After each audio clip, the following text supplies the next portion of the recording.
Bismillah. Bismillah. Okey. Assalamualaikum warahmatullahi. Bismillahirrahmanirrahim. Alhamdulillahirabbil alamin. Nahmaduhu wa nasta'inuhu wa nastaghfiruh. Wa na'udzu billahi min shururi anfusina wa min sayyiati a'malina. May yahdihillahu fala mudilla lahu wa may yudlilhu fala hadiya lahu. Asyhadu an la ilaha illallah wa asyhadu anna Muhammadan abduhu wa rasuluh. Allahumma salli ala Muhammad wa ala ali Muhammad kama sallaita ala Ibrahim wa ala ali Ibrahim wa barik ala Muhammad wa ala ali Muhammad kama barakta ala Ibrahim wa ala ali Ibrahim fil alamin innaka Hamidum Majid. Rabbi shrah li sadri wa yassir li amri wahlul 'uqdatam min lisani yafqahu qawli, amma ba'd. Alhamdulillah, kita bersyukur kepada Allah Subhanahu wa taala kerana dapat kita berkumpul lagi. InsyaAllah malam ni menyambung kelas pengajian kita berkenaan dengan fiqh muyassar, fiqh kitab sunnah, fiqh ringkas Quran Sunnah yang dikarang oleh sekumpulan para ulama bagi memudahkan untuk hukum hakam syariah kita pelajari. Dan kita hari itu pada masih dalam kitab salah, dan kita habiskan bahagian pertama itu berkenaan solat ahli a'dzar. Cuma solat a'dzar tu kita kata bahagian pertama tu pecah dua. Pertama, masalah cara pelaksanaan daripada berdiri, duduk baring dan sebagainya lah.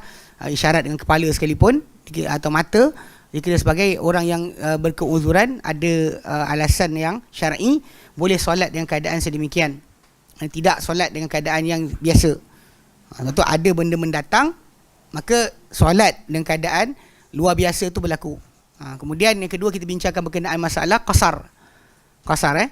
Yang itu bagi orang yang musafir dibenarkan untuk qasar. Dan sepanjang kita buka mana-mana kitab pun sebenarnya qasar ni untuk orang musafir ada, tapi untuk orang yang sakit tak ada. Problem tu timbul lah. Pasal ada setengah orang dia kata kalau boleh qasar untuk ni mestilah boleh qasar untuk orang sakit, dia kata. Sedangkan zaman Nabi ada banyak orang sakit, tapi Nabi tak bagi pada mereka penyelesaian dengan qasar. Itu basic.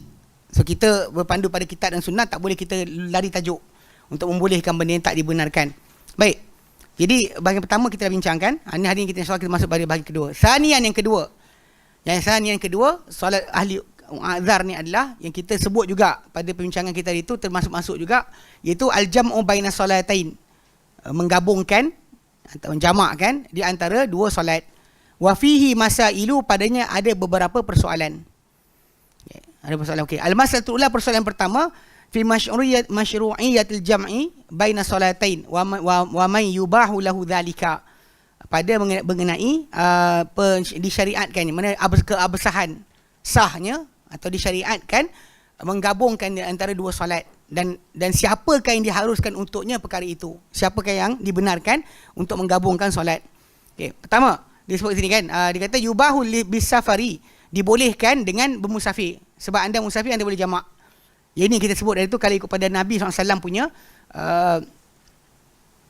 amalan, ketika mana sampai satu tempat, kata ketika masih lagi Nabi stay tempat tapi tak jadi lagi orang yang mukim, jadi Mekah sebagainya, Nabi akan solat qasar, tidak jamak.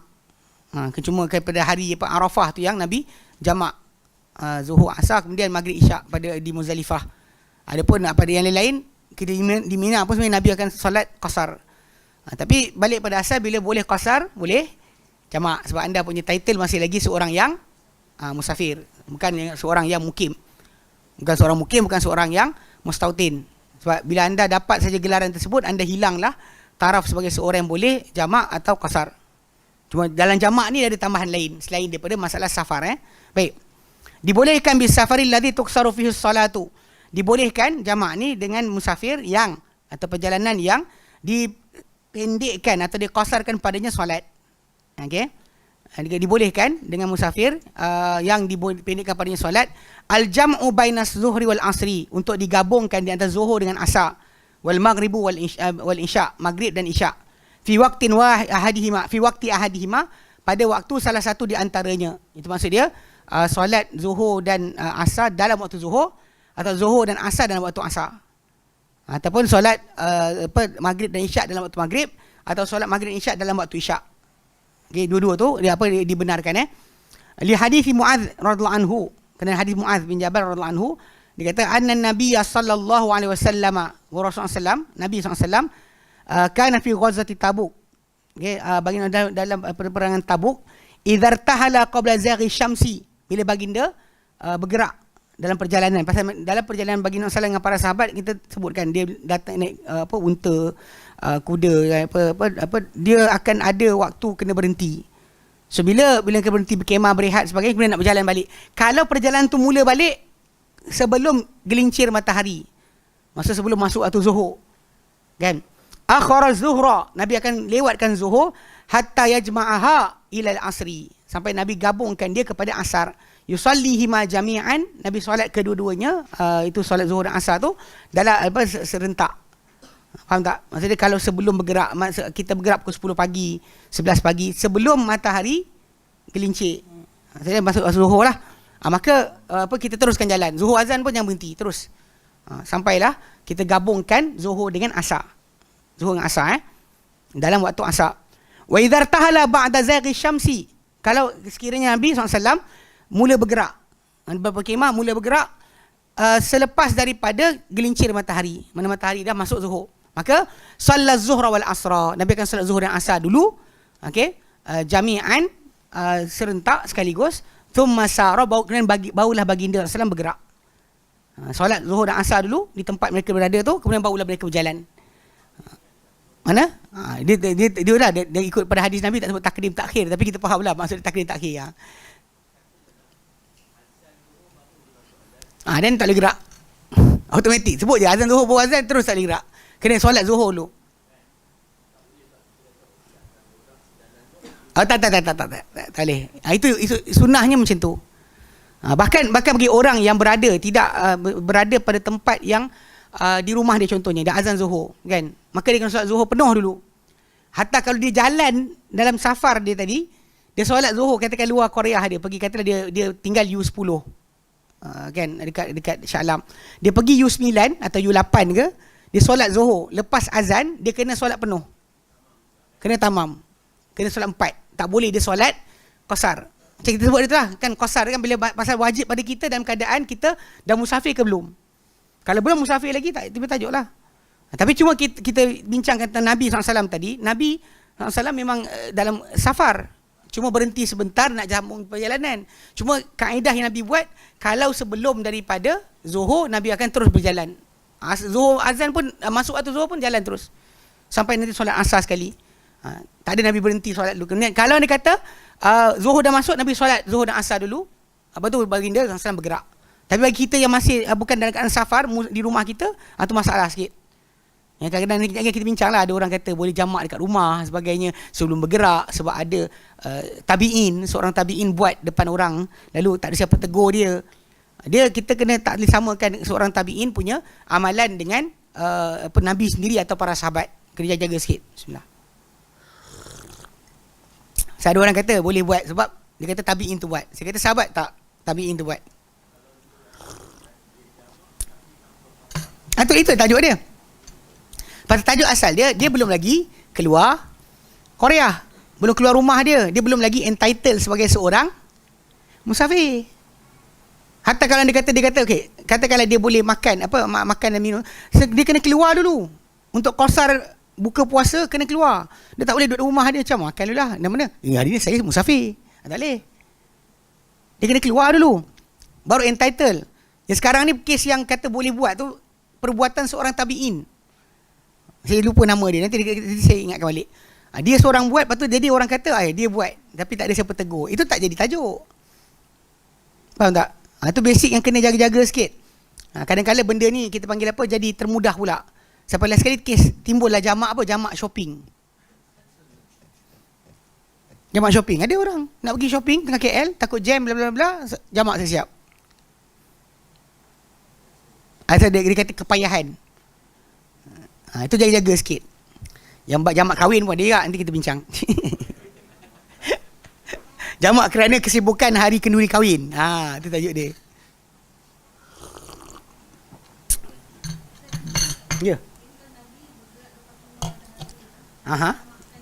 Gampang sekali. Pasal ketika tu, ni sebenarnya dalam perjalanan, dalam perang Tabuk, kan jauh Nabi bergerak. So, movement Nabi ke situ, bukan kat Madinah.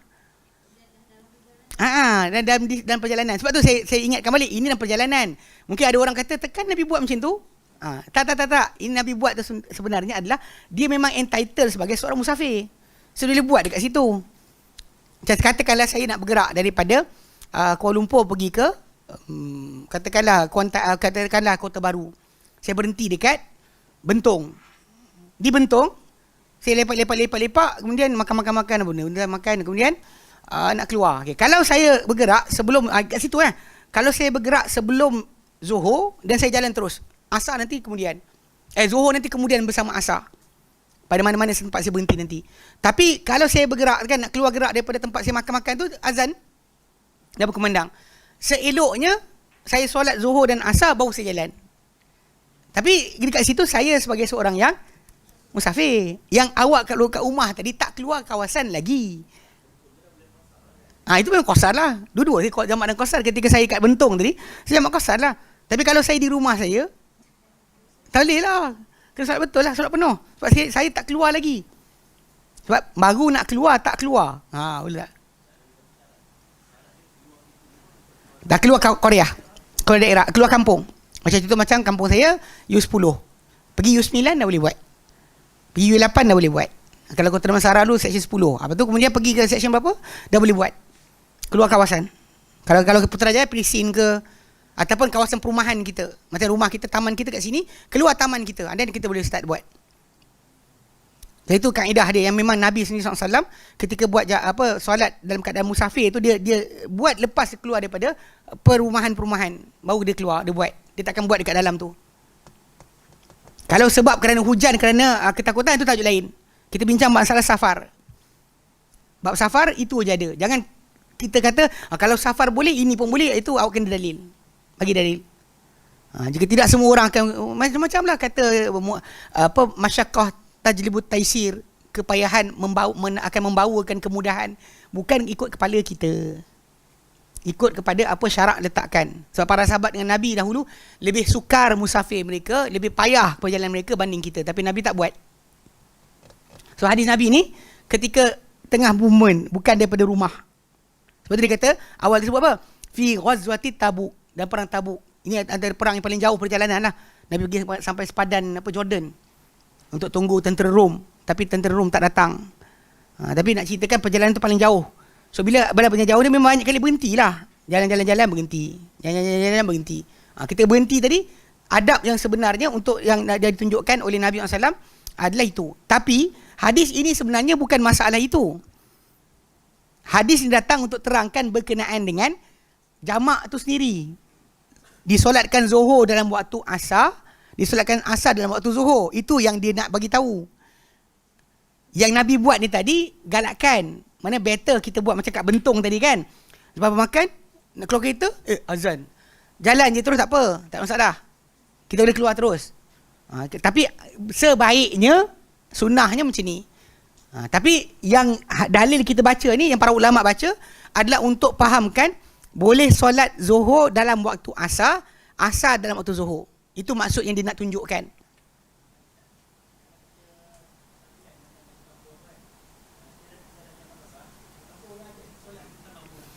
Temankan dia tak apalah. Temankan dia boleh je. Kalau kita kata pasal solat fardu boleh berulang dengan sebab. Kalau jadi imam macam Muaz bin Jabal kan, dia solat dengan Nabi Isyak, lepas tu dia pergi kampung tu dia jadi imam pula. Kan, basically benda tu tak temu tajuk. Tapi kes dia nak fahamkan sekarang soalan tadilah. Kan masalah hadis ni yang orang dia salah baca, dia ingat dekat situ. Sedangkan tajuk ni adalah dalam perjalanan Nabi. Mana Nabi ni Madinah, ni Tabuk. Dalam perjalanan tu berlaku keadaan ini yang Nabi buat. Cuma saya ulang balik, yang para ulama baca daripada hadis ini adalah masalah Zuhur solat dalam waktu Asar, Asar solat dalam waktu Zuhur. Itu yang nak dipahamkan. Boleh pegang Yang pula pening kepala macam ustaz ni tak boleh dah. Ustaz Ali kata kalau dah azan kita kena solat. Saya ulang balik, hadis ini datang untuk galakkan sahaja. Untuk kita buat itu. Pasal anda entitled, anda seorang musafir, nak jalan terus pun boleh. Tak wajib anda tunggu. Kan nak bergerak terus, boleh bergerak terus. Cuma adalah hadis-hadis yang datang berkenaan dengan kalau orang tu dah masuk masjid, azan berkumandang, kemudian dia keluar juga, tu ada sebutan yang dikatakan oleh para sahabat kepada orang-orang tersebut. Dia kata munafik dan sebagainya. Mana dah azan, kita lari keluar dari masjid. Ketika azan kita ada dalam. Cuma saat tadi benda ni pada orang musafir dia ada kelonggaran. Dia tak wajib ikut jemaah tersebut, dia boleh keluar terus bergerak sebenarnya. Cuma ini kaedah Nabi, cara Nabi. Macam sebut tadi lah, ketika mana Nabi SAW duduk kat Mekah, macam apa daripada 4 Zulhijjah sampai sekian, Nabi qasar solat tapi Nabi tak jamak.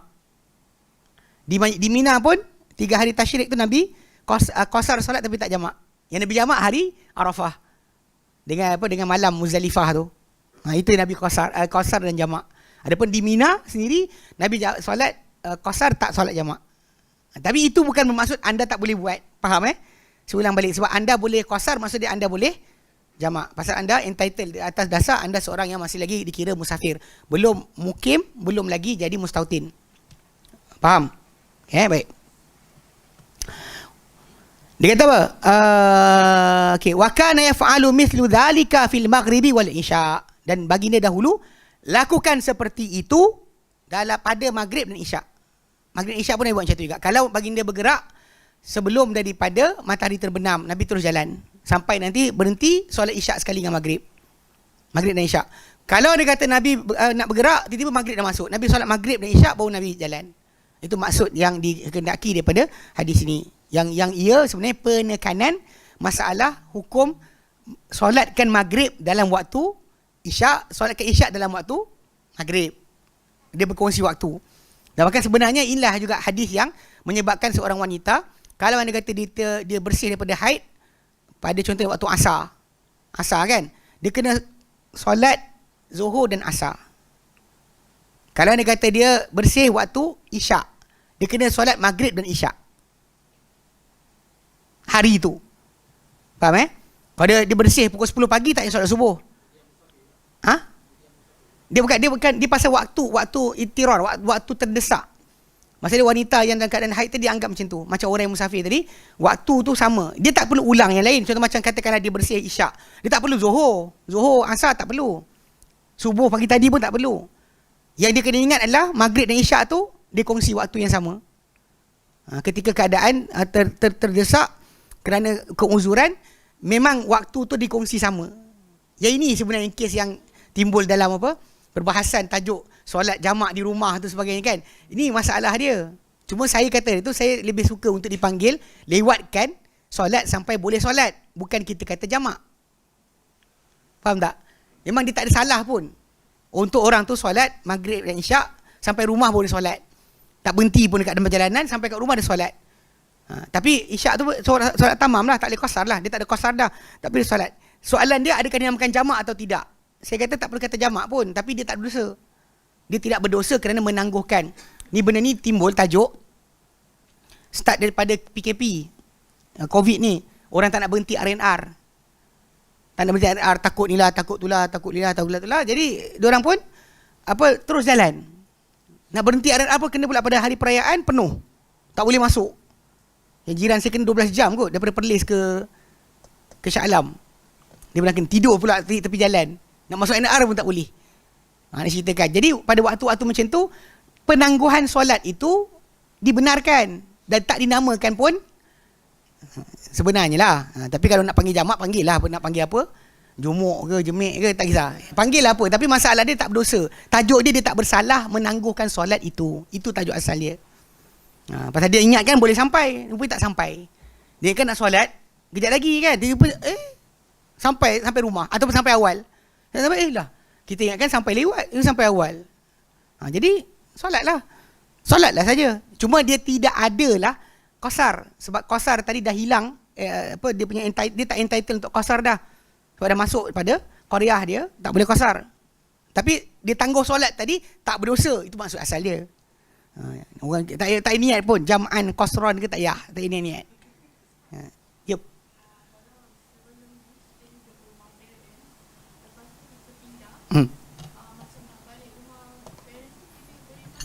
Rumah parent kita bukan rumah kita. Bismillah. Memang kita boleh jamak dan qasar. Unless rumah parent tu parent bagi kita. Jadi hak kita, harta kita, dan kita balik kampung sampai rumah, sampai Kota Baru, sampai Wakil Cik Ye ke apa, rumah tu kan, tak boleh jamak qasar dah. Dia macam orang duduk asrama tau, budak duduk asrama. Kan dia duduk MRSM Taiping ke, rumah bapak dia dekat Sungai Petani. So dekat rumah bapak dia tak boleh jamak kasar. Dekat MRSM Taiping pun dia tak jamak kasar. Ataupun student yang belajar kat Yaman, sampai Sana'a, sampai dekat rumah tempat dia tinggal, asrama dia tinggal, tak boleh jamak kasar. Dia sampailah ke destinasi. Faham tak? Cuma dia tak boleh dah. Hari sampai tu dia boleh lagi. Second day tak boleh dah. Dikira sebagai hari mukim. Sampai 2 tahun ke 6 bulan ke tak kisahlah. Tapi apa dia sampai tu hari sampai. Jadi macam tadi kita ni orang yang apa macam balik kampung rumah apa mak pak kita tak dikira unless memang kita ada harta benda kat sana lah. Harta benda yang maksud dia memang kita ada rumah situ, kita punya tanah kita beli, kita buat rumah, memang kita punya. Dan sampai situ kita hilang taraf, balik rumah kita dekat Shah Alam kita hilang taraf. Fahamkan macam tu. Pasal kedudukan sekarang ni orang banyak ada orang yang kaya-kaya macam ni jugalah, dia banyak dia kaya. Tak kaya tak apa. Dia kaya tu je masalah. Yang miskin ni dia satu rumah je. Dan memang benda ni kita lihat pada Nabi sendirilah SAW. Pasal Nabi dah anggap diri dia dah tak balik ke Mekah dah. Dia orang Mekah asal. Saudara mara dia ramai kat situ. Dekat Mekah ramai saudara mara dia. Hatta dia singgah pada ketika sampai Mekah, dia singgah dekat rumah adik-beradik kepada Ali. Apa nama dia? Perempuan. Tak ingat. Okay, nama ada nama dia. Saya ingat. Okey. So jadi memang kita panggil apa? Dia tumpang kepada adik-beradik Ali, perempuan punya rumah untuk tinggal. So dia punya saudara mara masih wujud. Even kalau ikut logik dia, pak mertua dia Abu Sufyan. Kan dia kahwin Ummu Habibah. Kan pak mertua dia Abu Sufyan, mamak saudara dia semua ada kat situ. Tapi dia kira diri dia sebagai seorang yang musafir. Dia dah pindah seterusnya sehabisnya ke Madinah. Itu sebab kenapa dia balik kampung tak ada masalah situ. Ni mengamuk pula lah geng-geng yang tak ngaji agama betul-betul ni, akan marah lah kalau kita cakap ni. Dia kata ustaz ni buat benda baru. Kita lama dah balik kampung rumah atuk kita dah, kita tak jamak kasar kan. Jadi ustaz ni kata boleh. Pasal ustaz ni kita bagi tahu apa yang Nabi buat. Kan Nabi SAW punya jarak antara Mekah dengan Madinah tu jarak macam Kota Baru KL je. Kota Baru KL. Dan memang Nabi sampai Mekah, Nabi anggap diri dia sebagai seorang yang musafir. Sentiasa dia qasar. Dia sentiasa qasar salat. Jamak pada waktu-waktu tertentu tapi qasar sentiasa. So dia sebagai seorang yang musafir.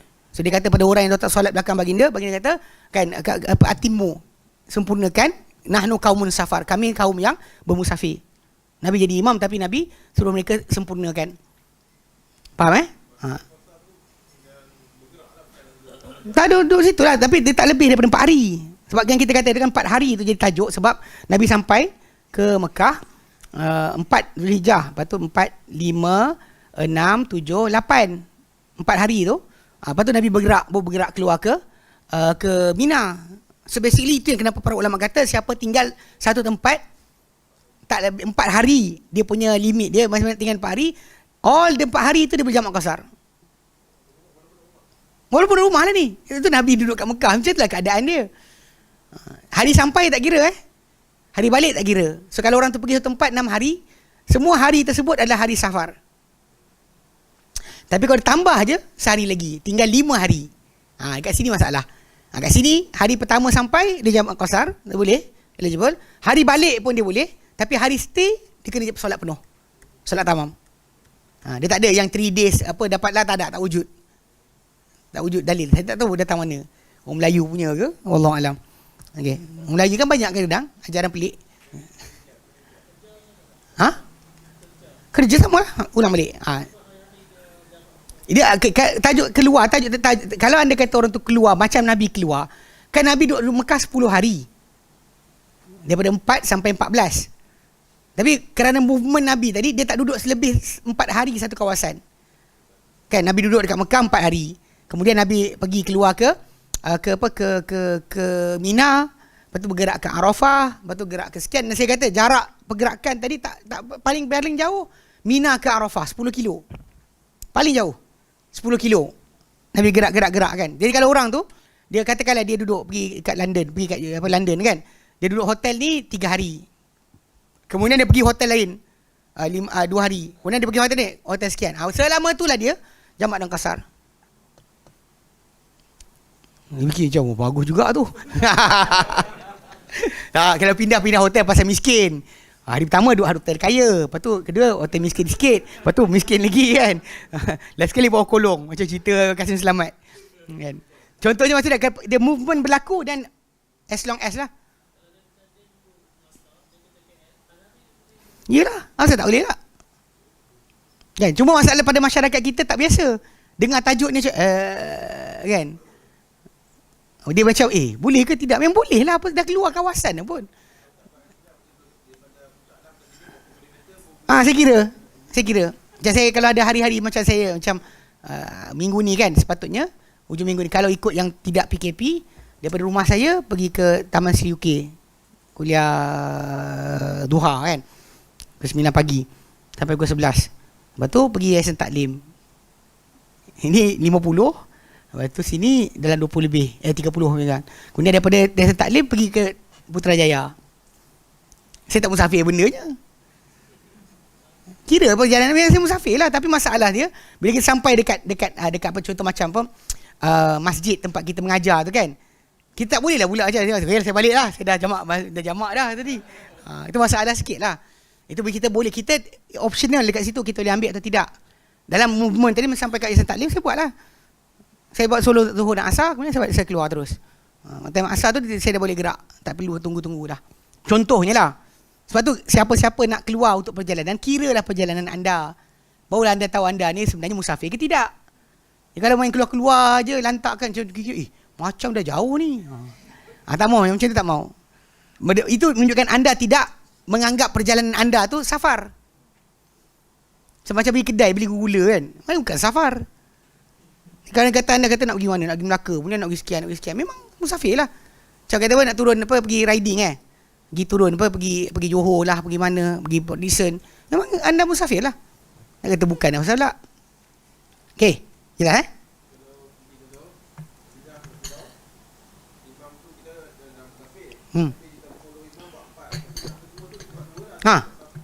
dua. Kalau kita nak jamak, kita buat solat kedua tu kasar lah. Tu asal dia lah. Kalau kecuali imam tu imam yang jamak juga. Macam kes apa di Arafah, dibuat oleh Osman bin Affan, dia jamak 4 Zuhur 4 Asar.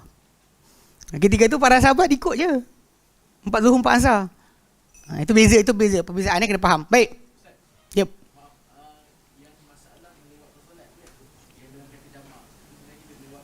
Yep.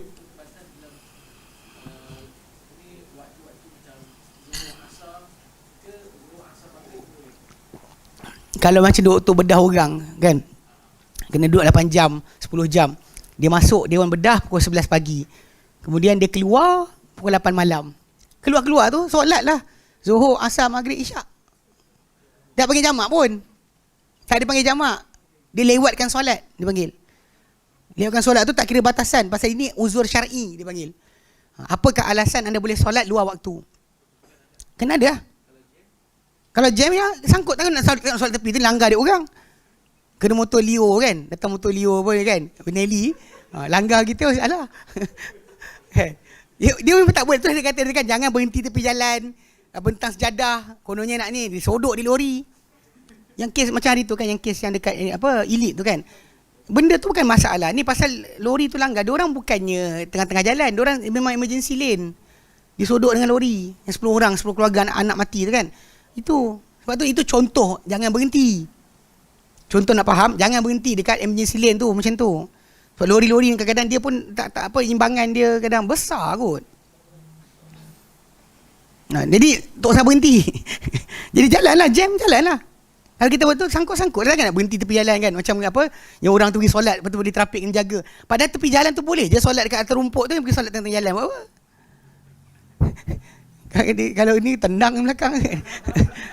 Orang bukan ni, ada kawan-kawan saya cerita tu, dia dekat masjid ni, dekat Sungai Besar, meninggal lah. Apa kawan saya yang apa cerita ni, dia kes senior saya waktu sekolah dekat Perak. Dia rupanya pernah jadi imam dekat masjid apa yang Bukit Damansara tu, Bukit apa? Umar Al-Khattab kan. Dia jadi imam situ. Saya tak tahu pun, sampai dia meninggal baru saya tahu dia imam kat situ. Tapi cerita dia cerita, ini kisah lawak. Dia kata dekat masjid atau rumah dia dulu, ada orang geng was-was ni tau. Dia was-was, dia ambil wuduk, nuna-nuna itu. Nununununawaitu. Nunununawaitu kan. Dan sekali dia orang bengang ni kan, tendang masuk kolah. Balik rumah tak solat Aisyah, tak solat Jumaat dari tu. Semenjak hari berkenaan tak jadi dah. Nunununawaitu. Tak betul kan? Kadang-kadang Allah kan. Iyalah masalahnya. Dia tendang macam sini. Ya, tak sungguh. Dia bukan solat pun lagi dia. Kan.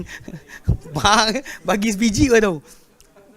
Dia kawan saya cerita, dia orang kampung menyampah kan, asyik dia nunununawaitu, tak habis kan. Orang nak wuduk nunununawaitu kan. Dah sepak di belakang, masuk kolah. Oh, itu Salih. Tak tahulah. Allah alam. Ya, tidak. Yang untuk jarak bagi yang dikira sebagai musafir pasal tu, dia pergi dan balik 80 km. Dia pergi saja atau pergi dan balik?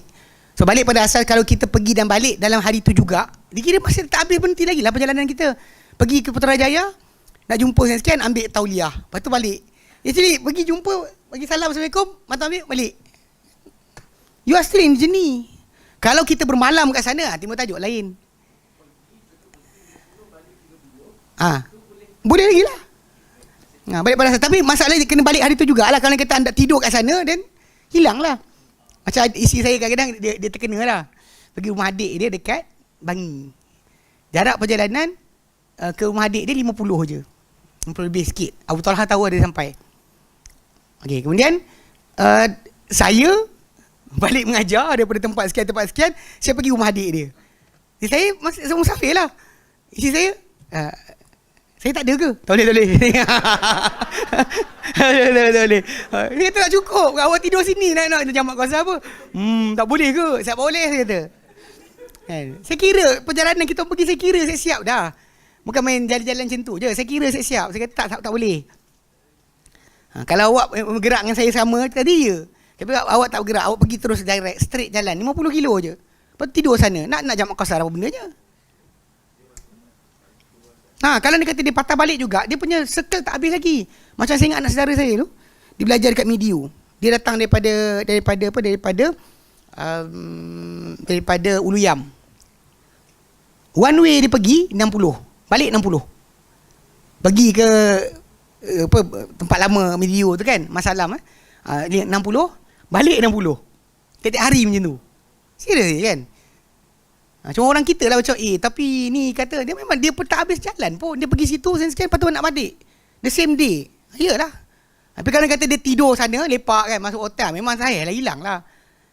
Dia pasal tak habis lagi. Pasal sekarang ni dia buat ni tak habis lagi nak patah balik the same day. Mana day tadi masih lagi berjalan untuk dia, untuk dikira sebagai seorang musafir.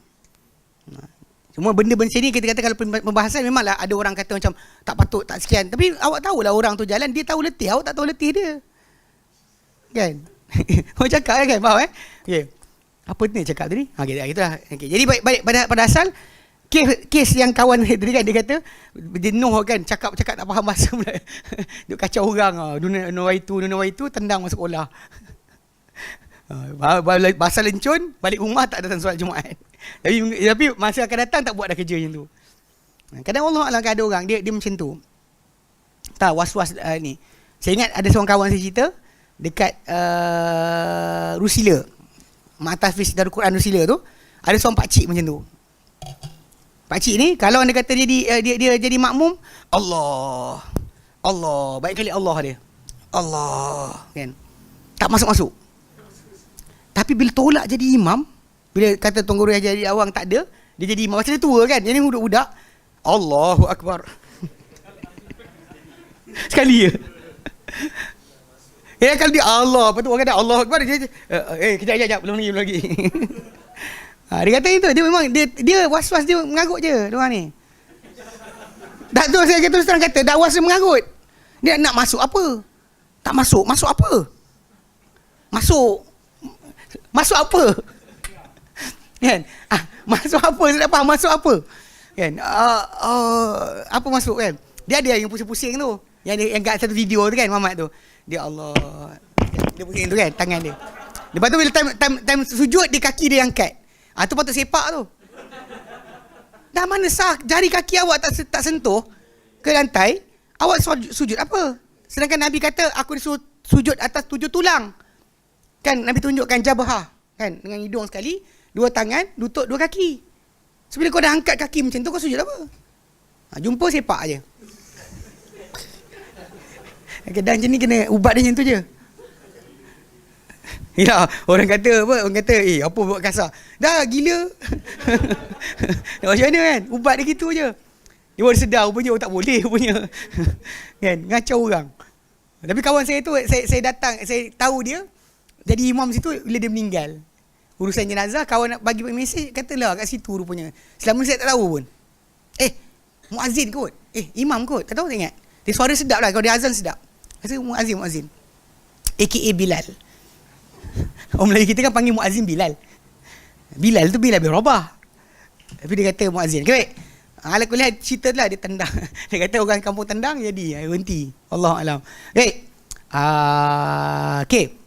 Dia kata apa? Wasawaun akana sa'iran am nazila. Dia kata ketika tu tak kira sama ada dalam bergerak ataupun ketika dia singgah. Dalam perjalanan atau singgah. Dia boleh buat, dia kata. Okey, li'annaha rukhsatun min rukhsatis safar. Kerana dia kelonggaran dari kelonggaran apa? Musafir. Falam yu'tabar fiha wujud sairi kasairi rukhasihi. Maka tak diambil kira padanya wujud perjalanan seperti segala kelonggaran yang lain. Tak ada mesti berjalan. Macam itulah stay pun boleh. Sebab tu saya kata bila kita bukan orang yang musafir tapi kita stay tempat dia, macam kita kat Kota Baru kan, sampai kita buat urusan, kita ada 4 hari. Jadi 4 hari tadi kita nak jamak qasar boleh je, tak ada masalah. Cuma jangan buatlah kat Mekah, Madinah. Awak rugilah, walaupun sekarang ni timing tu menunjukkan awak memang tak dapat lah. Awak tak kira mukim pun. Zaman dulu 14 hari dapat kot. Zaman dulu orang yang pergi umrah tahun 2000, contoh macam 2011 ke 2010 ke kan, awal-awal tu memang diorang pergi 14 hari. 10 hari Mekah, 4 hari Madinah. Memang ketika tu anda sampai Mekah tu dapatlah timing yang dikatakan anda hilang taraf sebagai seorang musafir. Sebenarnya kan? Tapi anda keluar-keluar juga. Keluar ke sini, keluar ke sana. Tapi kita kata kita tinggal, kita nak stay lama. So sepatutnya memang kita patut tumpukanlah datang ke masjid. Kan, imarah ke Masjidil Haram tu. Ni pelik yang orang kita tu solat dekat dalam hotel. Oh, kenapa? Seronok kot. kan Imam Wahabi.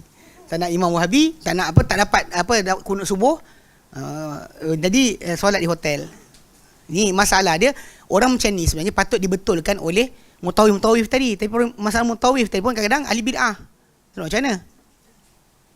Nak cakap apa lagi? Kita cakap nak tipu dah.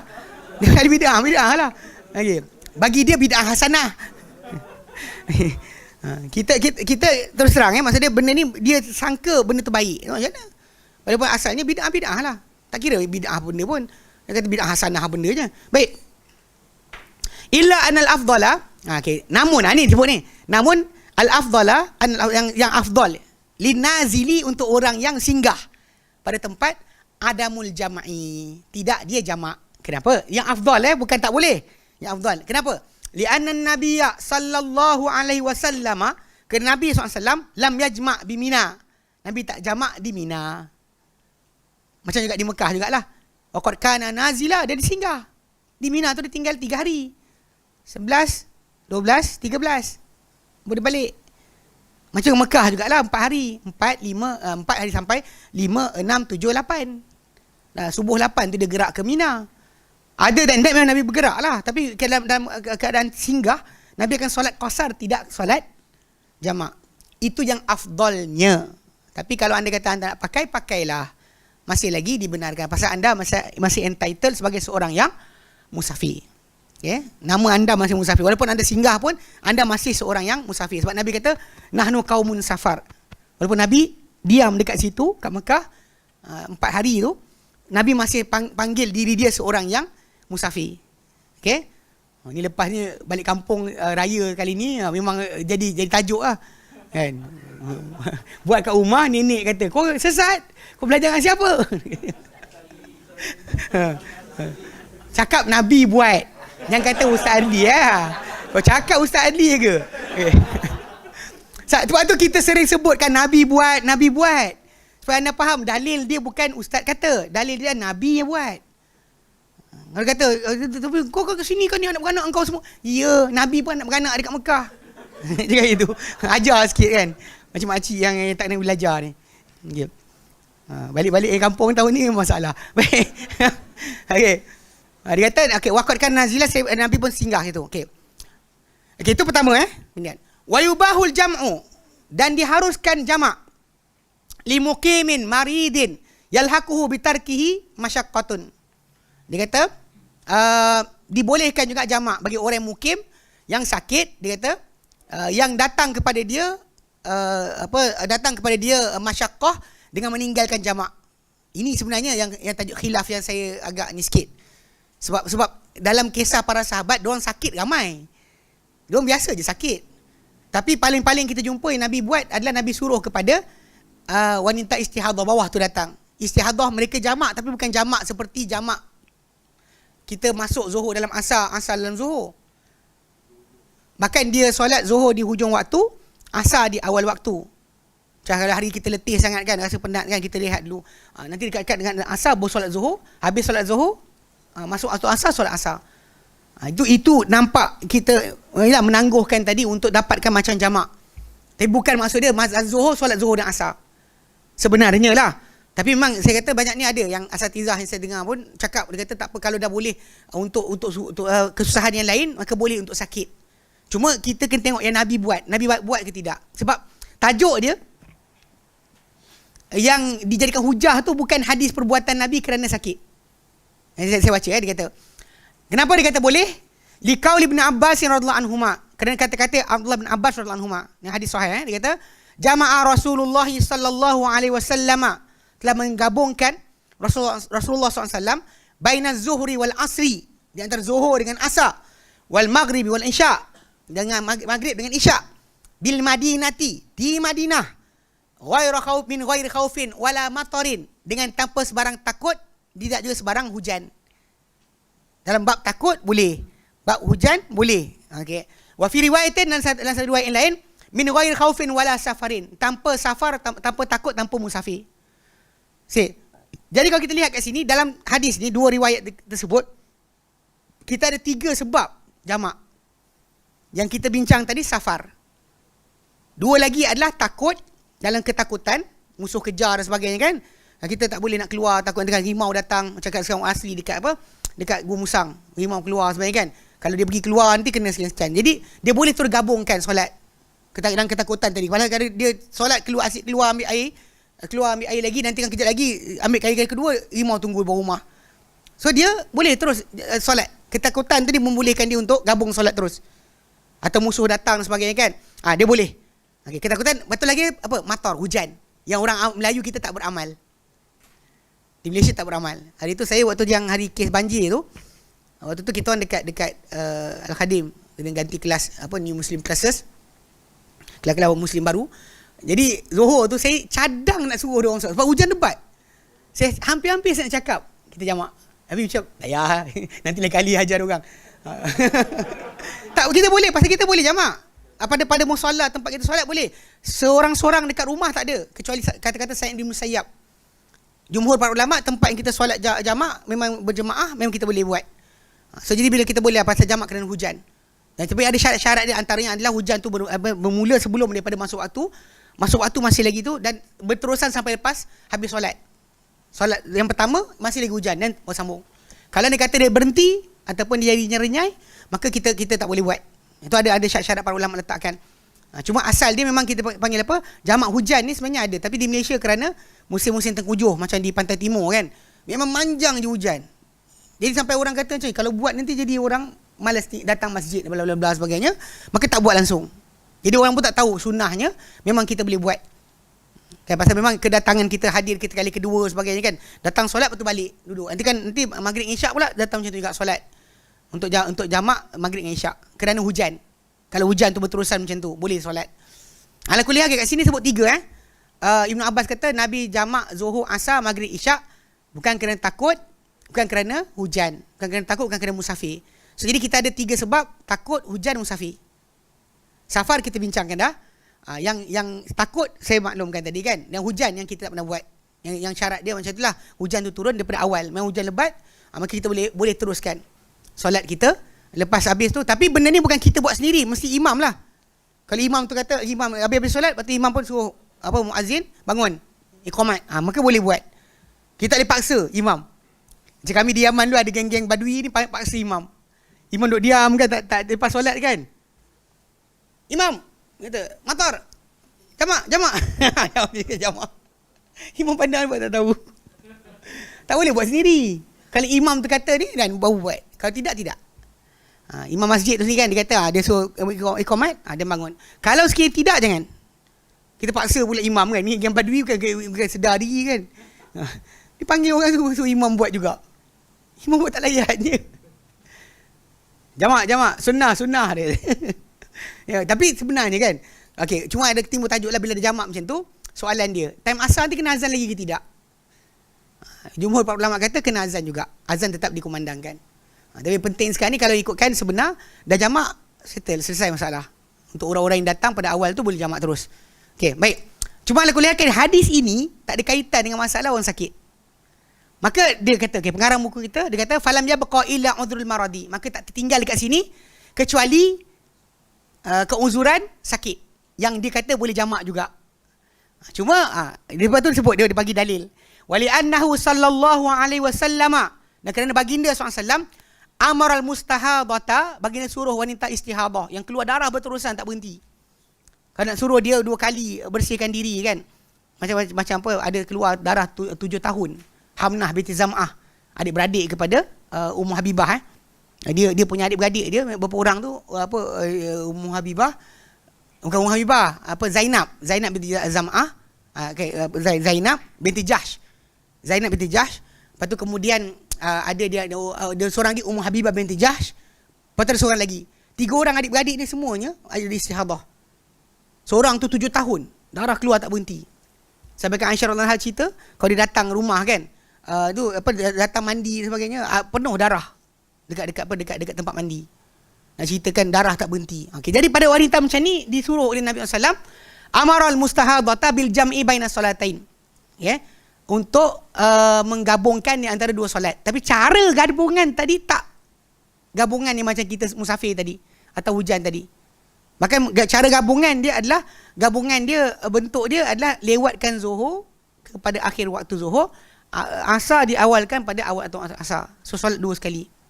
Maghrib isyak macam tu juga. Bahkan dan tajuk ni lah sebahagian para ulama membawa hadis yang dibacakan oleh atau diceritakan oleh Ibnu Abbas kepada cara berkenaan. Dibawa pada cara berkenaan. Pasal kalau tidak kita tak nampak pun para sahabat buat macam tu. Ada orang kata macam kalau Nabi pernah jamak, kita boleh jamak. Saya kata apa batasan dia? Nanti kan anak kita kan kita, "Oi, kau solat dah?" "Dah." "Asar?" "Memang solat." "Dah solat dah tadi dengan zuhur." "Bila jamak?" Atau abah kata, "Ni kenapa jamak?" "Nabi jamak zuhur, asar, maghrib, isyak." Bukan dia takut musafir, dia cakap pada kita. Bapa dia jawab apa? Sebab tu kita hari tu bila kita sebut kan tentang masalah memahami dalil, perlu kepada tengok para sahabat beramal macam mana. Sebab itu yang akan membuang masalah bid'ah, membuang masalah salah faham, salah amal. Sebab para sahabat Nabi, diorang adalah orang yang melaksanakan ajaran Nabi yang pertama sekali. Dan bahkan di bawah surveillance Nabi. Nabi awasi mereka, kalau salah Nabi akan betulkan. Jadi kenapa kita tak tengok diorang? Itu punya dia marah kan, kata apa sahabat Nabi. Ya, awak kalau tidak awak buat agama ikut kepala awak lah. Sebab tu kena faham betul kedudukan para sahabat kat sini. Sebab tu para sahabat Nabi, walaupun Ibn Abbas ceritakan, praktis pelaksanaan jamak suka-suka hati tak ada. Kalau ikut kepada hadis berkenaan, kita boleh buat je. Maghrib ni insya-Allah kita akan solat jamak maghrib isyak sebagaimana hadis Nabi SAW. Betul tak? Kita cakap, boleh ke? Kan? Macam mana nak buat? Awak tahu hadis itu sahih, tapi masalah cara nak beramal, awak tak boleh pakai macam tu. Banyak orang kadang-kadang yang belajar gelak so-called kata sunnah pun kadang-kadang terkucil masalah ni. Macam mana? Apa pasal pula? Anak ramai lompat-lompat. Ikatlah dulu solat. Masalah dia. Tak ada alasan Tidak ada alasan. Bahkan yang sebaiknya anak tu dia ajak sekali solat. Sebab tu kan kita masalah tadi. Solat tu dibiasakan orang yang solat yang sama. Supaya dia orang pun terbiasa dengan solat. Bukan kita kata kalau anak nakal maka boleh jamak. Kalau anda kata nak tengok drama boleh jamak. Agak-agak ni tak, kalau tertinggal ustaz tak boleh ni, nak download tak ada ni. Tak boleh macam tu. Itu silap besar lah. Sebab saya tekan kat sini sebab masalah jamak ni memang saya dengar ustaz sendiri pun kata macam tu. Macam ditulis sini lah. Ni saya oppose tau. Saya tak setuju dengan dia. Dia kata macam ni. Sebab saya kata bila dia bagi contoh masalah istihadah tadi, kita dah ada contoh Nabi tunjukkan orang istihadah macam mana buat. Nabi tak kata jamak je. Nabi tak kata jamak je. Tak. Nabi ajar cara jamak untuk mereka yang bagi jamak suari. Rupa macam jamak tapi bukan jamak. Dan boleh juga sebenarnya dibawa pengertian hadis Ibn Abbas tu kepada ini. Dan Sahih Muslim, Imam Nawawi rahimahullah, dia terangkan pasal hadis ni sahih, nak tolak tak boleh. Tapi kenapa para sahabat tak beramal? Faham tak? Kenapa para sahabat tak praktis? Bila benda tu sahih, ni kata hadis itu sahih tapi nak buat macam mana? Bukan kita kata macam boleh jamak sebab Nabi pernah jamak. Awak kena faham para sahabat buat apa? Sebab cuma orang-orang yang kadang-kadang yang kes yang geng-geng apa? Tolak ijma'. Yang anti ijma'. Bagi dia ijma' para sahabat tak ada nilai. Kalau para sahabat buat benda sesuatu perkara, lepas Nabi SAW dah tak ada, mereka bersepakat di atas tu benda, bagi dia tak ada nilai. Orang-orang macam ni akan reject. Dia akan kata macam, ya apa hadis tu ada. Dia tak tengok sahabat. Kita sentiasa, sahabat itu adalah penjelas bagi kita. Dalam tafsir macam tu, dalam fiqh macam tu, dalam akidah macam tu. Awak tinggalkan sahabat, jahanam lah agama ni. Seperti Imam Syafi'i rahimahullah kan. Dia baca ayat surah An-Nisa ayat 115. Kan ayat 115. Dia kata ada ayat berkenaan wa man yushakikir rasul. Barang siapa yang menjadi pada belah yang lain daripada rasul. Mana rasul pada satu kedudukan. Dia duduk belah lain, dia ada side daripada rasul. Min ba'di ma tabayyana lahul huda. Sebenarnya nyata pada dia petunjuk. Wa yattabi' ghayra sabilil mu'minin. Jadi ikut selain jalan orang-orang beriman. Nuwallihi ma tawalla, kami palingkan dia ke mana dia nak paling. Wa nuslihi jahannam, dan kami akan masukkan dia dalam jahannam. Wa sa'at masira, dan dia seburuk-buruk tempat kembali. Imam Syafi'i rahimahullah dia ambil ayat berkenaan sebagai dalil wajib ikut sahabat. Maka ijma' para sahabat adalah mulzim. Tak boleh kita kata macam saya tak nak ikut sahabat Nabi. Yelah sahabat Nabi faham macam tu, tapi saya rasa kefahaman saya lebih bagus. Buatlah. Saya tak ikut salaf dalam perkara ni. Saya ikut orang lain. Dah itulah realiti dia, cakap benda lagi kan. Kami ada gaji. Ustaz tak gaji. Ustaz makan gaji. Ustaz makan gaji ke kan.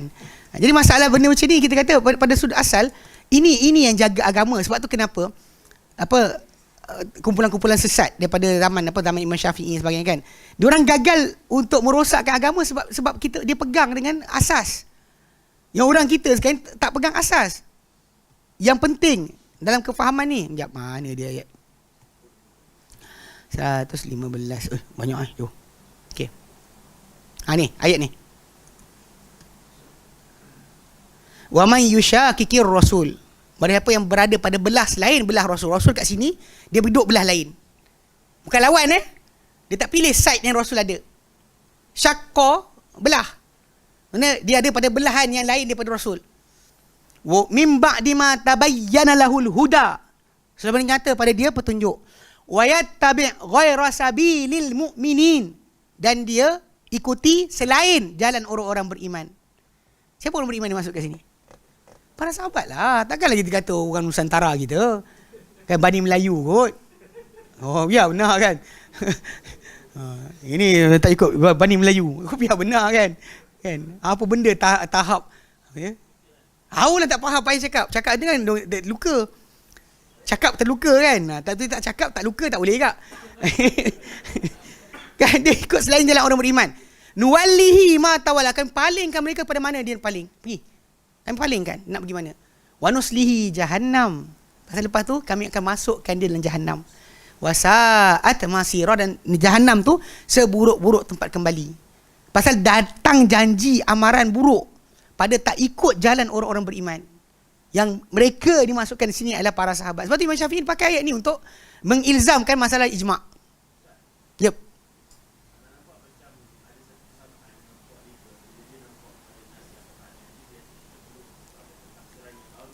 Ya betul. Ya betul. Betul.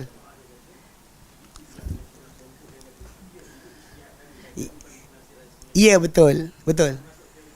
Termasuk. Tak, kalau komunikasi antara yang utama zaman sekarang.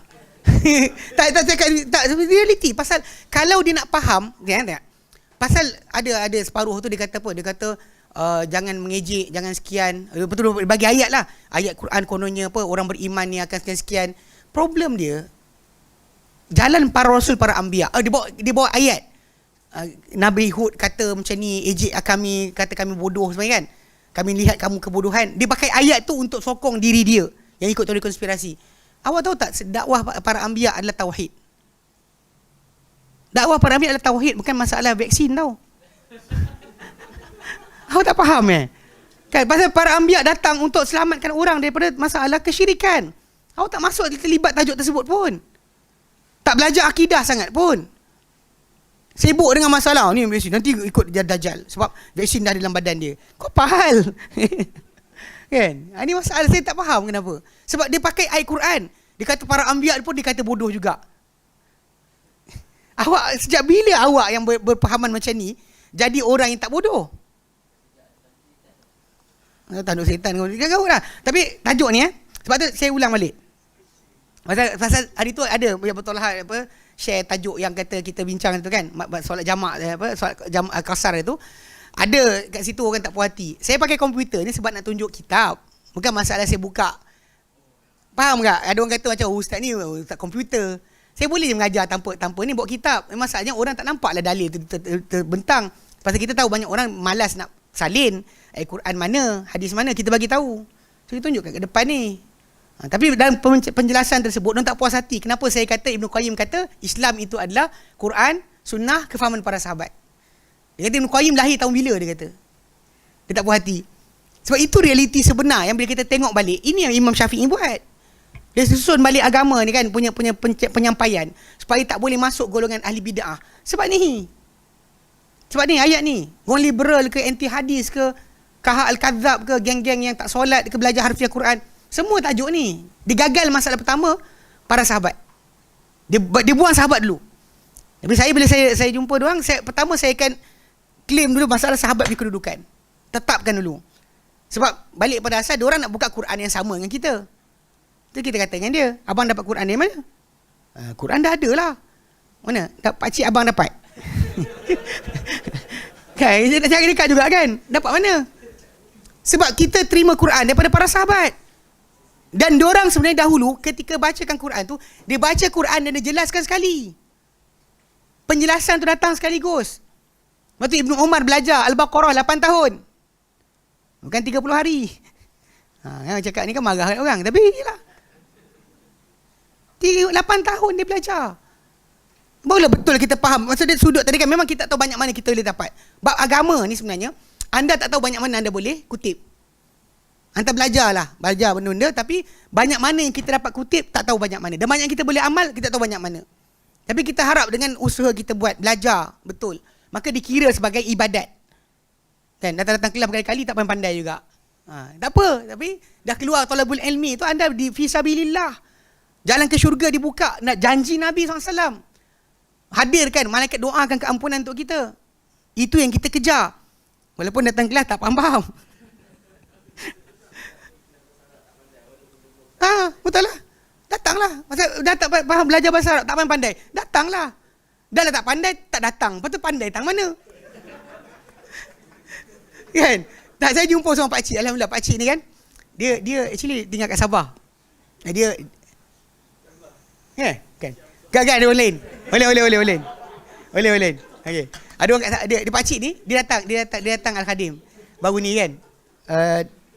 Saya pun tak tahu saya ada peminat. Okey. Dia datang. Rupanya anak dia memang apa duduk ikut jemaah Al-Khadim, tapi dia datang kelas. Dia datang dari Sabah, duduk sebulan kat Belas Menanjung ni, lepas tu datang kelas. Itu dia. Pasal saya sering tekankan dalam kelas kan, awak tak pandai, jangan lari. Kan bila awak tak tahu, tunggu.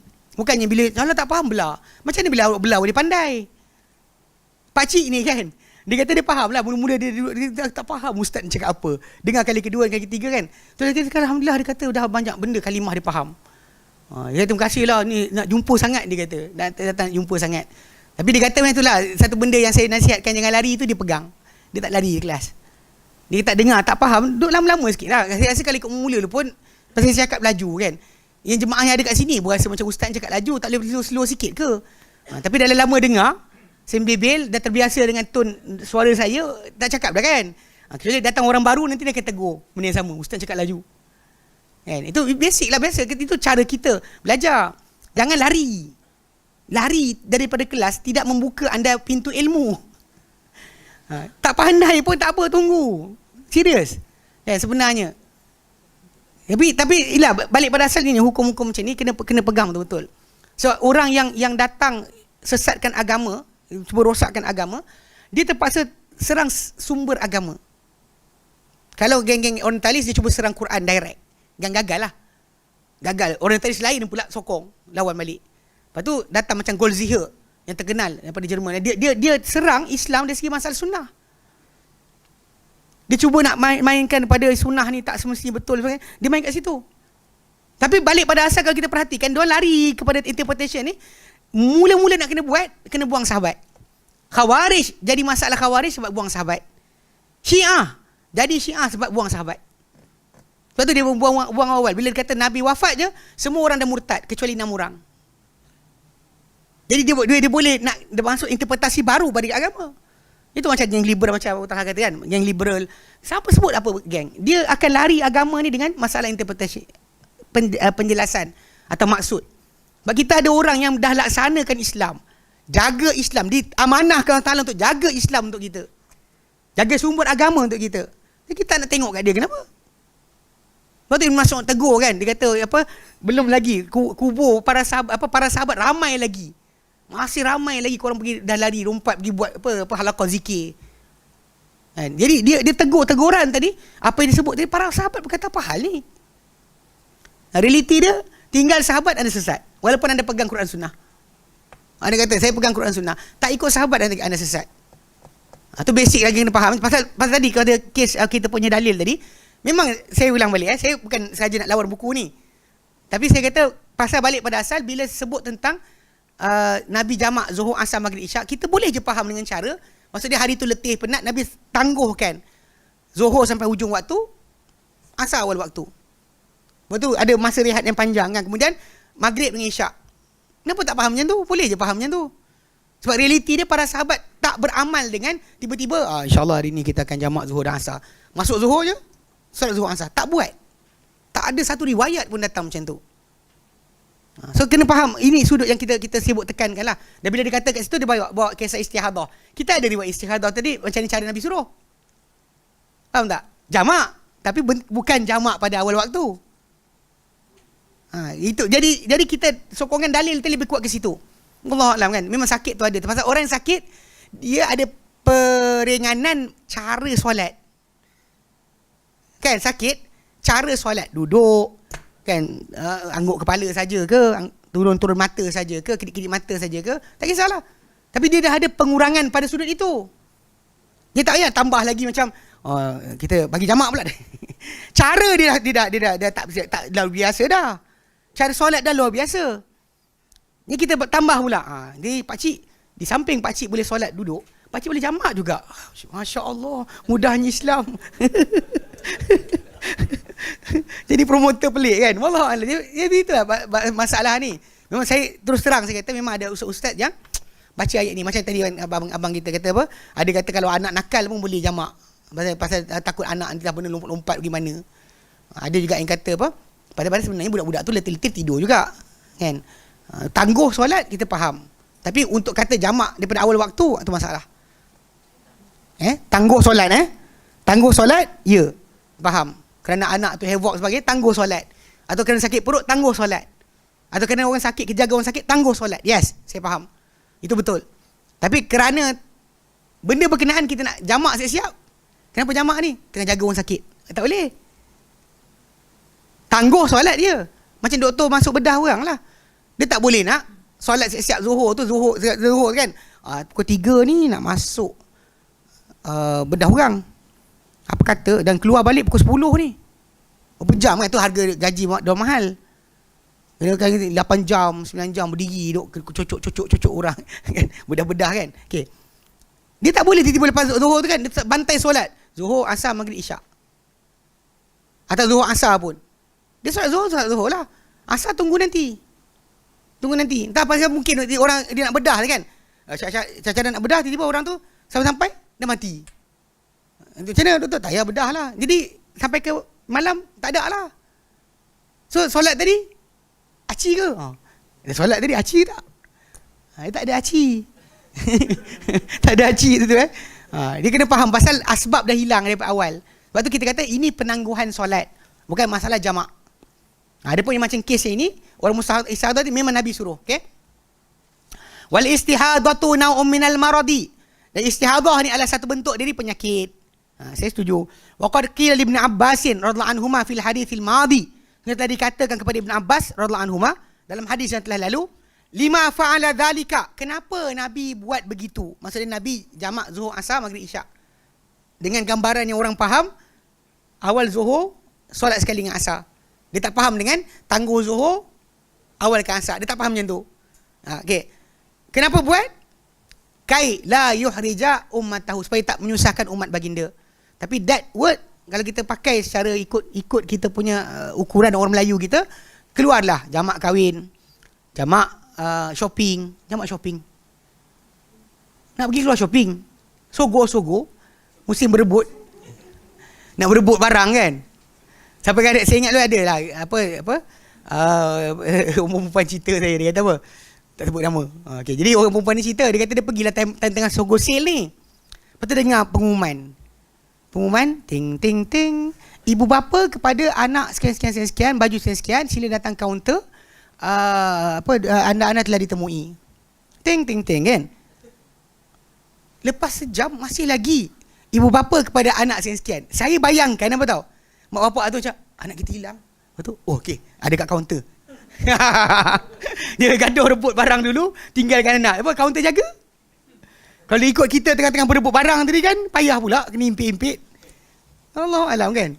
Jadi jaga sikit lah bab ni. Islam itu mudah, tapi jangan mudahkan ikut akal. Ya. Maka famata lahikal insana masyaqqatun wa harajun. Maka bila mana menyusul kepada seorang manusia tu kepayahan dan juga kesempitan, bitarkil jam'i, dengan meninggalkan jamak, jazalahul jam', harus untuk dia jamak. Tapi ulang balik. Saya tak setuju ini Maridun kana au ma'dzura, sakitkah dia ataupun dia dapat keuzuran, bi ghairil maradi, dengan tanpa penyakit. Muqiman kana au musafira, dia mukim atau musafir. Okey, faminal a'dzar.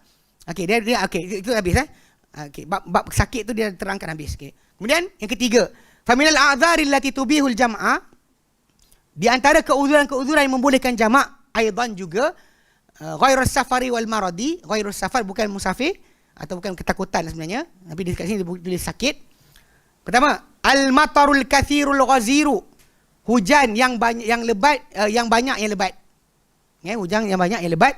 Alladhi yaballul thiyaba, yang membasahkan baju. Kalau tak basah baju tak kira, dia kata. Kalau keluar basah baju, ya. Wa yalhaqul mukallafa bisababihi masyaqqatun, dan mendatangi kepada orang mukallaf tu dengan sebab hujan berkenaan kepayahan. Dia macam hari Jumaat kan. Kita nak keluar, lepas tu hujan lebat dan sebagainya, nak pergi sekian. Lepas tu kalau kita dengan basah tadi masuk masjid, basahkan masjid pula kan. Jadi itu tajuk dia. Tapi masalah sebenarnya yang kita kata jamak tadi adalah di masjid, bukan di rumah atau musalla, tempat solat semua orang, bukannya dalam bilik seorang-seorang. Nanti kan bila ada isteri pakai jamak hujan ni kan, tanpa sebut dengan syarat, dia pun kata, abang suami dia kata, yang jom solat asar. Solat dah tadi, bila? Jamak dalam bilik. Zuhur dengan asar, masalah lah. Ikut dalil macam betul. Faham ikut dalil betul, tapi masalah dari segi amal tak betul. Okay? Kedua, al-wahlu watin, lumpur dan juga tanah. tanah yang basah. Wa dzalika idza kana yashqu al insani bisababihi al mashyu. Itu adalah yang menjadi sukar ke atas manusia dengan sebabnya perjalanan. Macam kes ketika banjir baru ni kan, lumpur dan sebagainya, memang orang tu boleh jamak lah. Memang boleh jamak lah. Kira apa keadaan tadi. Tapi pada asalnya yang disebutkan ni adalah tempat jamak untuk semua ni, hujan ni adalah dalam keadaan di masjid. Okay, kalau di rumah tu boleh bila apa? Bila takut air naik. Dia ketakutan. Kan Zuhur masuk dah ni. Tapi tak tahu air nak berhenti ke tidak, air naik ke tidak. Jadi kalau kita solat dengan solat ni takut tak sempat, maka dia boleh jamak. Dia bagi jamak takut lah. Jamak kerana ketakutan. Dan boleh. Okay. Ketiga, ar-rihu syadidatu. Angin yang angin yang kencang. Al-baridatu yang sejuk. Allati, dia kata takhruju anil adati, yang dia keluar daripada luar biasa daripada kebiasaan. Macam apa, tengok dekat mana, entah dia gambar Turki kot. Dia punya angin tu, orang tu terpaksa berlindung tepi bangunan. Kalau dia tak berlindung, dia melayang. Dia angin tu punya kuat, tak boleh. Itu ada kan, yang luar biasa. Okey, wa ghairu dzalika, dan selain daripada itu minal a'dzaril lati yalhaqu bil mukallafi masyaqqatun. Dia kata selain itu daripada keuzuran-keuzuran yulhiku, yang mendatangkan terhadap orang mukallaf masyaqqatan. Idza tarakal jam'a ma'aha, bila dia tinggalkan jamak bersama-sama dengan kepayahan-kepayahan tersebut, alasan berkenaan. Itu yang dikatakan sebagai asas. Tapi macam kata, 3 yang betul datang dari hadis Nabi, 3 yang jamak punya masalah adalah hujan, musafir, ketakutan. Bab sakit tambahan. Tapi saya kata sebenarnya sakit tadi, kalau orang tu sakit, cara dia adalah sebenarnya macam perempuan istihadah, lewatkan waktu yang pertama, awalkan waktu yang kedua. Bukannya dia macam kata jamak sekian kan. Sebab tajuk ni sebenarnya kalau kita ikutkan balik, tak jumpa dalam kitab-kitab fake yang lama. Fake yang besar tak ada. Sebab dalil lah limited pada itu. Awak tak boleh tambah lah. Tak boleh tambah lebih daripada kadar berkenaan. Kalau nak buat macam wanita istihadah. Okay. Yep.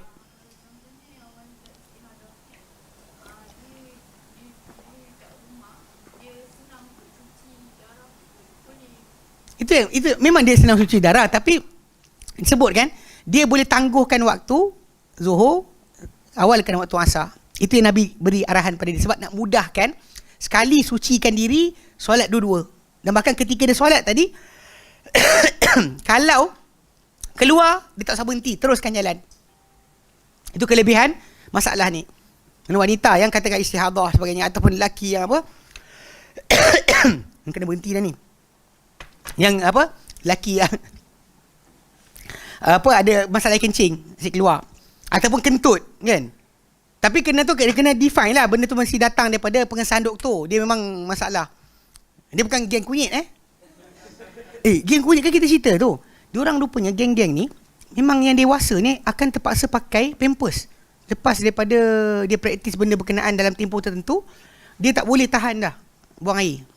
Lepas tu pampers dewasa tu orang kena pakai. Tahu faham tak faham apa? Jantan-jantan. Faham kan? Jantan-jantan. Masa dia buat kan, dia buat apa hubungan seksual, liwat tu. Diorang buat benda tu sebenarnya yang maf'ul, bukan fa'il, maf'ul. Tahu fa'il maf'ul? Yang diperlakukan kepadanya, bukan yang melakukan, yang kena buat. Dia punya penyakit dia akan tak boleh berhenti buang air. Lepas itu dia akan keluar je, tak ada penahan dah. Saya ingat dekat Facebook kot, ada orang tu dia kutukkan kan tu. Lepas tu orang tu kata, apa masalah dia? Dia kata, worth it. Bodoh gila, dia kata sangat berbaloi. Berbaloi bendanya. Kau hilang apa kawalan terhadap apa buang air. Jadi nak ceritakan faham sekarang ni, macam orang katakanlah dia bukan sebab tu, dia ada benda lain. Macam buasir ke sebagai asyik keluar kan. Ataupun kentut. Tapi benda tu pengesahan doktor lah. Bukan macam apa setengah orang dia ada kes masalah kentut. Tapi benda tu cuma kalau dia ambil wuduk je. Time tengok Hindustan 3 jam, tak ada kentut. Ni kadang-kadang tak tahu kenapa. Time 3 jam tu duduk tengok Hindustan tu, 3 jam setengah kan. Tak ada masalah. Ambil wuduk je tiba-tiba, cepatlah nak kentut. Ini masalah lain lah. Itu masalah apa, bagi-bagi masalah apa, jiwa. Masalah jiwa lah kan. Kau masalah kan. Time 3 jam kau duduk tak kentut-kentut, tiba-tiba ambil wuduk nak solat, tiba macam kelang kabut. Apa hal? Mainan syaitan mainkan pada dia untuk jadi was-was dan sebagainya. Okay, jadi kalau memang disahkan, orang macam ni pun boleh buat macam istihadah tadi. Dia boleh solat di akhir waktu dengan satu pembersihan. Dia solat di akhir waktu Zuhur, awal waktu Asar sekaligus. Dalam ketika tengah solat tadi, kalau terkeluar ke apa, jalan, tak usah kira. Itu kelebihan dia. Satu penyucian untuk 2 kali solat. Lepas tu Maghrib Isyak sekali lagi. Satu penyucian untuk 2 kali solat. 2 solat. Baru betul. Itu sebab dia pasal payah, dia nak pergi patah balik, pergi sucikan diri dia. Kena pula kalau zaman dulu kan apa, tandas ni jauh dan sebagainya, air payah. Ni kan air ada kan. Tapi walaupun orang kata senang sekalipun, still itulah permudahan yang diberikan. Means that tangguhkan solat yang pertama kepada akhir waktu, solat kedua awal waktu dengan satu penyucian. Kalau keluar ketika waktu lepas tengah-tengah solat tu terkeluar, jalan je, tak usah tengok pun. Tak usah hirau. Teruskan ibadat anda. Sah. Itu pemudahan yang diberikan oleh agama. Okey? Baik. Okey, last sekali. Al-mas'alatu tsaniyah itu persoalan kedua dalam masalah jamak ni adalah fi haddil jam'il masyru'. Pada batasan jamak yang disyariatkan. Boleh tak jamak 4-4 solat? Jawapannya tidak. Wa haddul jam'il masyru'i, dan batasan jamak yang dibenarkan. Okey, huwal jam'u baina salatiz zuhri wal asri. Ia adalah penggabungan atau penghimpunan antara solat zuhur dan asar. Ya, wal maghribi wal isya. Maghrib dengan isya. Zuhur dengan asar, maghrib dengan isya. Okey. Lil musafiri wa man fi hukmihi. Bagi orang yang musafir dan siapa pada hukumnya. Itu orang yang adalah yang ketakutan, orang yang dalam hujan. Okey. Wa kadzal jam'u fil hadar. Itu pada musafir. Wa kadzal jam'u fil hadar. Dia jamak pada orang yang tidak musafir. Bisababil matari, dengan sebab hujan. Wa ma fi hukmihi, dan apa pada hukum hujan. Fayajuzul jam'u, dan maka harus atau boleh untuk jamak baina isya'aini wa zuhraini. Boleh jamak antara 2 isyak, ini maghrib isyak, ataupun zuhraini, itu zuhur dan asar. Ini nama dipanggil. 2 zuhur, 2 asar. Macam ni walidaini lah. Walidaini, walid bapak lah kan. Bila walidaini, 2 bapak. Ini bukan cerita gay. Faham tak? Digelar itu kan. 2 walidaini tu ibu bapa. Ni ada geng-geng liburan tu. Tengok kan. Ni Quran kata ni walidai. Walidai. 2 walid. Satu walid, 2 walid. Walid. Bongok Baik.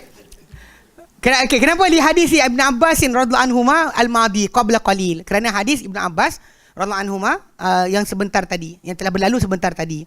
Wa qad fa'alahu Abu Bakrin. Dan buat macam ni mana gabung zuhur asar, maghrib isyak.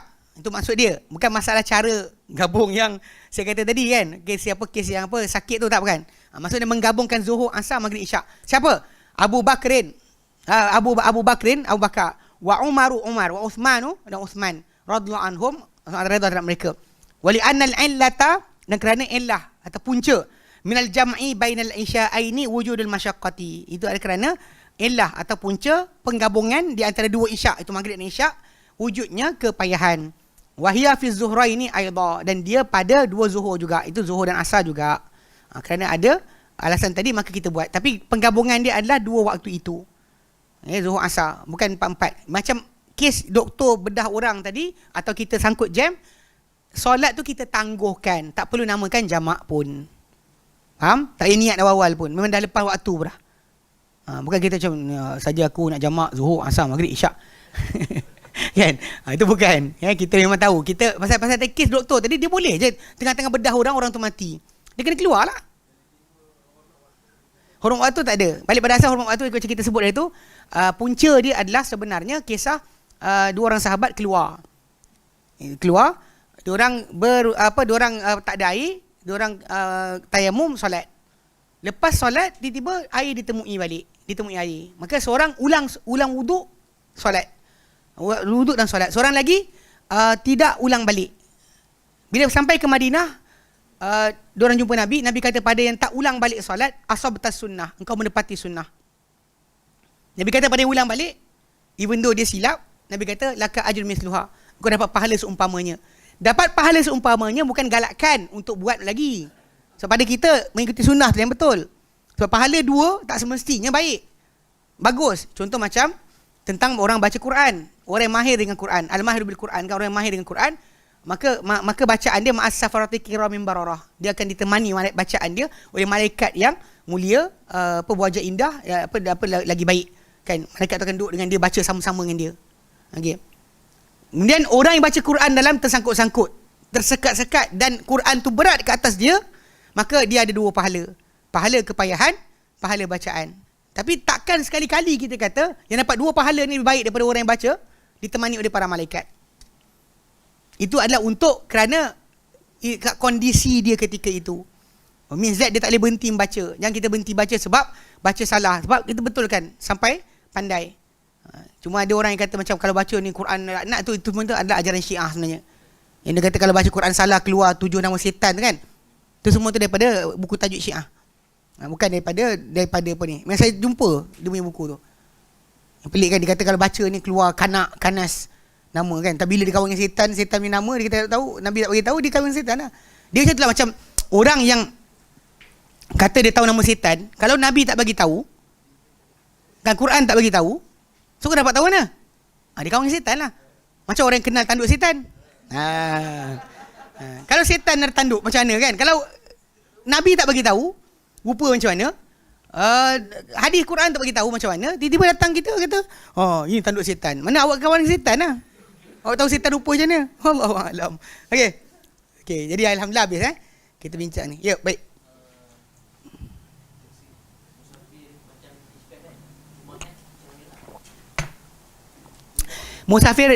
Musafir dispatch. Okey. Kalau memang jarak anda bergerak pada hari berkenaan melepasi jarak safar, ya bolehlah. Cuma macam saya sebutkan hari itu, jamak Jumaat dengan asar, dengar benda ni ulama mazhab Hambali tak setuju. Sebab dia kata Nabi tak pernah buat. Pasal Nabi sentiasa bila musafir tak pernah solat Jumaat. Okey? Tak pernah solat Jumaat. Nabi musafir tak pernah solat Jumaat. So jadi bagi diorang tak benarkan. Tapi ulama mazhab Syafi'i kata boleh. Alasan dia kalau tanya balik pada orang yang kata tak boleh, kalau hari tu hujan, boleh tak jamak asar dengan Jumaat? Dia kata boleh. Dia kalau boleh jamak kerana hujan, dia tak boleh jamak kerana musafir. Cuma tajuk asal dia memang kalau ikut pada geng-geng Hanabilah, dia tak setuju. Dia kata kerana Nabi tak pernah buat. Sepanjang Nabi ketika safar, Nabi takkan solat Jumaat. Jelas Okay, ada soalan lain? Yup. Okey, ikut jamak tadi macam saya sebutkan soalan tertib ya. Yang datang sebenarnya ikut pada hadis Nabi SAW, bila Nabi tangguhkan solat sekalipun, Nabi akan solat mana yang mula-mula. Contoh ketika gali parit, gali khandak, Nabi solat asar baru maghrib. Nabi tak solat maghrib dulu baru asar. Kadang-kadang ada orang kata macam tuan waktu, kita solat tuan waktu. Waktu ni apa? Maghrib. Kita solat tuan dulu baru solat yang kita tangguh. Sedangkan sebenarnya Nabi sendiri SAW, Nabi tunjukkan ketika mana penggalian parit, baginda solat ikut tertib. Maksud dia apa dulu? Macam Zuhur dengan Zuhur, asar, maghrib kan. Yang mula Nabi solatkan adalah yang mula-mula sekali. Macam maghrib, asar tu kan, asar dulu. Itu sepatutnya yang berlaku lah. Cuma pada masyarakat Islam kita di Malaysia ni, dia ada tajuk dia apa? Kita bimbang, kita tangguhkan tuan waktu, tiba-tiba terkeluar tuan waktu daripada waktunya. Faham? Tak faham? Sedia lah. Maghrib habis maghrib habis pukul 8 suku, 8.20 lebih kurang Okey, kemudian kita tak solat asar lagi. Pasal jam tadi. Terus kita sampai nak solat asar dulu ke maghrib dulu. Diorang ada timbul priority, dia kata solat maghrib dulu sebab dia dalam waktu. Asar tu dah terkeluar waktu dah, solat bila pun tak apa. Tapi itu pendapat dia. Saya kata Nabi buat, Nabi solat asar dulu baru maghrib. Nabi solat asar dulu baru solat maghrib. Masalah terkeluar waktu tak terkeluar waktu tak dihiraukan, tak dibincangkan pun. Sebab Nabi tunjukkan macam tu. Nabi buat ikut tertib. Faham tak? Tertib kedatangan solat itu, bukan tertib ikut tuan waktu dulu baru solat yang tertinggal tadi. Tadi orang pakai logik. Ni masalah bila ilmu kalam masuk dalam fiqh. Dia lebih logik berbanding masalah dalil. Kita ada dalil. So dalil tunjuk Nabi buat apa? Asar dulu baru maghrib. Logik akal. Kalau maghrib nak habis, nak solat asar dulu ke maghrib dulu? Jawapannya asar dululah. Faham tak? Pasal maghrib tadi boleh terkeluar dengan alasan munasabah. Alasan munasabah tadi adalah anda sedang lakukan solat yang anda tak solat lagi.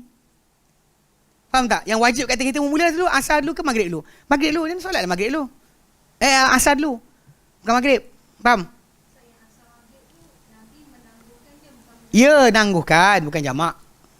Bukan jamak. Saya ulang balik, bukan jamak. Dia tangguhkan. Sebab tu macam kes sama. Macam tu kalau itu boleh ke depan, maghrib dengan isyak, mestilah maghrib dulu isyak.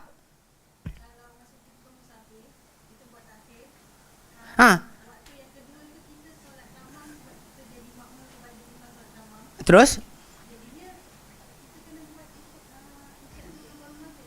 Sepatutnya macam tu. Sepatutnya macam tu lah. Macam kita sampai-sampai kita takhir, sampai-sampai tempat berkenaan. Kalau boleh jangan solat dengan diorang lah. Jangan solat dengan orang tempatan situ. Oh, solat isyak dulu kan. Nunggu solat maghrib kemudian lah macam tu. Anda suka pergi masuk masjid time orang tengah solat. Awak pergilah pergi tandas suka buat apa benda. Belum habis solat kan datang solat. Habis cerita. Keluar daripada khilaf. Kalau keluar daripada tu awak tak ada masalah pun. Contoh awak lewatkan kan. Macam dia, alamak, dia solat isyak. Pergi tandas dulu. Mainlah apa benda patut main kat tandas. Sebab cerita dia benda tu akan keluar daripada percanggahan tadi. Sebab kalau awak duduk macam tu dan awak duduk dalam antara dua. Kalau awak solat isyak dulu, kan solat maghrib dulu kan masalah. Sebab Nabi punya perbuatan, Nabi solat maghrib dulu, maghrib dulu isyak. Hatta dalam waktu takhir pun Nabi buat macam tu. Faham? Faham? Okey. Tapi benda tu balik pada asal ada khilaf lah. Cuma yang kes mazhab Syafi'i tadi punya hujah, dia kata tuan waktu dulu baru yang satu lagi. Alasan dia pasal yang kita tangguh tadi dah terlepas waktu dia. So duduk mana pun tak kisah. Yang ini tuan waktu, solat dia dulu. Itu logik yang dipakai, bukannya dalil. Boleh?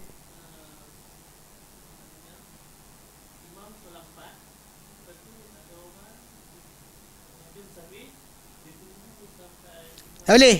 Kita jawab dari itu. Kita terangkan itu dah. Memang kalau imam tu solat, kalaupun kita datang tu, imam tu satu rakaat kita sempat dengan imam. Kita tetap kena buat 4. Kalau imam tu buat apa tamam, kita ikut tamam juga. Walaupun kita tak wujud. So balik pada asal itu yang dikatakan oleh Ibn Abbas sunnah. Itulah sunnah. Maksudnya kita solat dengan orang tamam, kita kena tamam. Cari jalan lain, pergilah buat benda yang patut yang lain. Allahuakbar kan. Jangan masuk je. Agak tu kita ada jam kan, anggaran lah. Tapi kadang-kadang ada juga kan, kita ada lewat, diorang baru nak solat lepas ceramah. Zaman sekarang tak jadi kot. Pasal apa? Pasal orang azan masuk azan terus berhenti ceramah. Dulu ustaz bantai pukul 10 pun lagi ceramah lagi. Kita mestilah kan, jemaah kita bila ustaz nak berhenti. Tengok jam pegang-pegang macam tu ada pun ustaz. Okey, baik. Jelas kan baik. Wallahu a'lam. Lewat awak dah kena balik. Okey. Okey, wallahu a'lam. Okey, stop Wassallallahu ala Muhammadin sallam alhamdulillahirabbil alamin. Alhamdulillah anta astaghfiruka wa atubu ilaik. Assalamualaikum warahmatullahi wabarakatuh.